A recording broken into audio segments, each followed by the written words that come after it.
బాలు చెప్పిన దానికైతే ఇంక రోహిణికి ఏం మాట్లాడాలో ఏం అర్థం కాక అలాగే నిల్చుంటుంది. ఇంక మనోజ్ అయితే మాత్రం మనోజ్ అయినా లేదు మా వ్యాపారం మేమే చేసుకుంటాము అన్నట్టుగా అంటాడు కదా.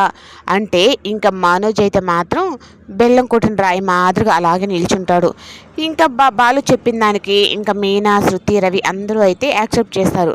మామయ్య గారిని ఆ సీట్లో కూర్చోబెడితే అప్పుడు మనోజ్ గారికి కూడా కొంచెం భయం అనేది ఉంటుంది. ఈ డబ్బులు లెక్కలు చెప్పాలి అన్నట్టుగా అనేటప్పటికీ ఇంకా ప్రభావతి కూడా మరెవరినైనా ఆ ప్లేస్లో కూర్చోపెడతాను అంటే అభ్యంతరాలు చెప్పుంటుంది. కానీ ఇంకా సత్యం చెప్పని అనేటప్పటికీ ఇంకా అందరూ తనని యాక్సెప్ట్ చేసేటప్పటికి ఇంకా ప్రభావతి కూడా ఇంక ఏం సైలెంట్గా అలాగే అన్నట్టుగా ఉంటుంది. ఏంటత్తయ్య మీరు చెప్పరంటే ఇంకా చెప్పేది చేసేది ఏం లేదు, నా నిర్ణయమే ఫైనల్ అని చెప్పని బాలు అయితే అనేస్తాడు.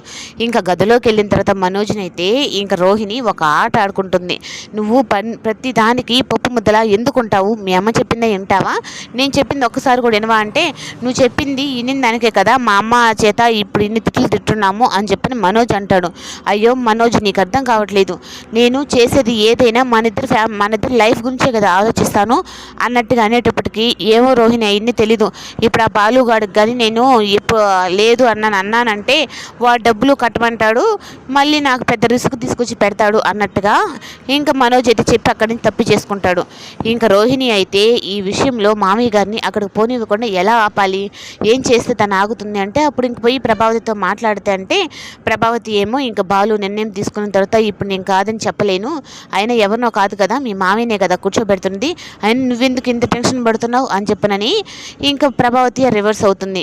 ఇంకా ప్రభావతి అలాగే ఎందుకు రోహిణి మీద ఒక కన్నేసే ఉంచాలి అన్నట్టుగా బాలు మీనా అయితే అసలుకి రోహిణి వాడి దగ్గర నుంచి ఎందుకు డబ్బులు తీసుకుంటుంది ప్రతిసారి, ఆ డబ్బులు ఏం చేస్తుంది అన్నట్టుగా తెలుసుకోవాలి అని చెప్పనని ఇంకా రోహిణి మీద ఒక కన్నేసి ఉంచు మీనా అని చెప్పనంటే అయ్యో తన గురించి నేను తెలుసుకోవడానికి మొత్తం కళ్ళే తన మీదే వేసే ఉంచాను, కానీ తను ఎక్కడ దొరకట్లేదు, తప్పించుకుంటుంది.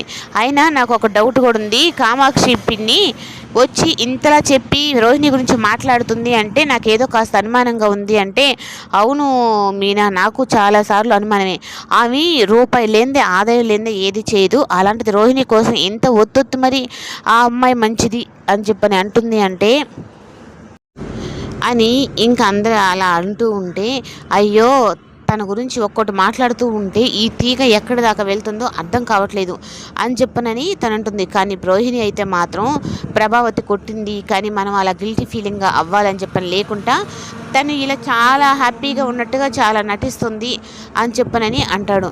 ఇంకా మనోజ్కి అయితే ఇంకా రోహిణి విషయంలో ఇంకేమైనా నేను దాచిపెట్టానా, అసలు రోహిణి గురించి నాకేం తెలియదు కదా,